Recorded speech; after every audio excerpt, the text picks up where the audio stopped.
Hello. I want to talk to you about Kirk Cameron. I was watching his video, one of his videos that was played on YouTube. Actually, it was a guy that was reviewing or analyzing his video. Let me just tell you the name of the video. It's called Kirk Cameron, Unstoppable Crock of Shit. I guess he spells it Shite. Um, Kirk uh, Kirk makes the comment that atheists hate God and they hate his moral standards.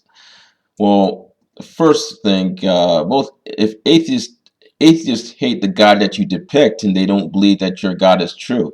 They don't believe that your God is a moral God, and many atheists were former Christians and read the Bible, not some to its entirety, some not to its entirety, and they developed moral problems with your Bible. It's not Kirk Cameron acts as if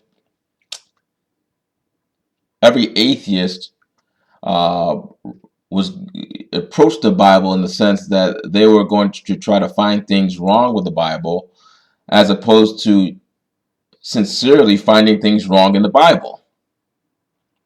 Okay, you can't. I really think it's unfair for Kirk Cameron to say that it is ridiculous or uh, inappropriate to interpret verses in the Old Testament as immoral. Okay, so based on that, and based on looking at the Old Testament and finding it to be in many ways a immoral document in terms of the behavior that it depicts. Um, that only proves that your God doesn't exist. That the God that you call a moral God in the Old Testament is frankly not a moral God. Okay, I think this just has something to do with how we think morality is grounded. I mean, Kirk Cameron probably thinks morality is grounded in simply suffering, death, and a death sacrifice. Uh, Evil is a metaphysical substance, and simply evil is going against God's will. And he believes that it cannot be, many of the moral commandments and moral axioms cannot be intuitively determined or logically determined, that you have to simply start off with the precept that the Bible is the absolute command of the universe, and it's been dictated through man, and that this is reflected of the creator of the universe. So therefore, there's no way that you can dispute it.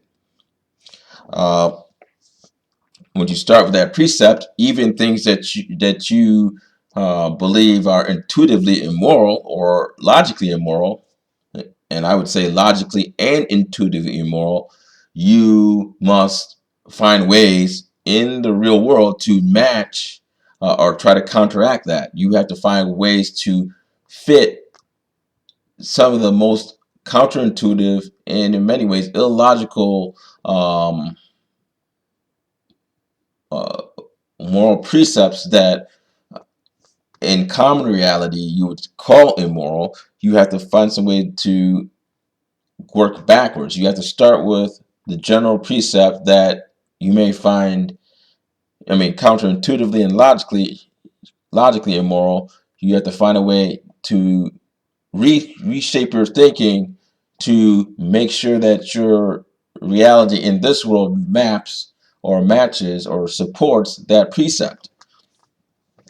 It's almost like saying, if the Bible said 7 times 7 is 172, and everything in this world logically says that it isn't 172, uh, you have to somehow rework your logic in this real world to make sure it maps with the precept. Because the bottom line is there's many things in the moral standards in the Bible. I just don't see how this is an absolute perfect, uh, incontrovertible source of morality.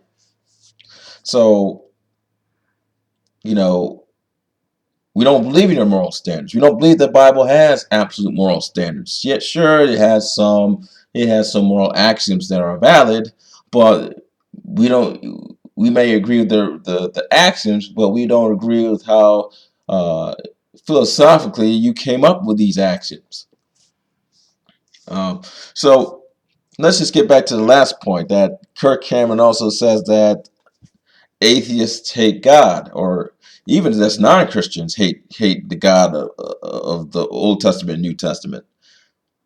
No, we hate the depiction. Yeah, yes, if that God was real, the God of the Old Testament was real, we would hate that. We would hate that God. That God is evil. Yes. So in that sense, yes, but we don't believe your God is real. And the reason why we don't believe your God, especially a moral God, is real is because it's not moral. Okay? So you can keep saying that we're hating in it, but it doesn't make any sense to us because we don't believe it's real. We hate Hitler because Hitler is real. Well, I don't in particular hate Hitler, but there's some people that hate Hitler. The hatred is based on reality. Okay, so we hate your God. If we did hate your God, we hate your God as a science, as an idea in science fiction. I mean, there's people that hate Lex Luthor, or there's people that hate J.R. Ewing, but that hatred is not real in the sense that it's symbolic. It's not. It doesn't establish that J.R. or Lex Luthor exists. So you know that's what I think Kirk Cameron and other apologists need to understand. I hope this clears it up. Thanks.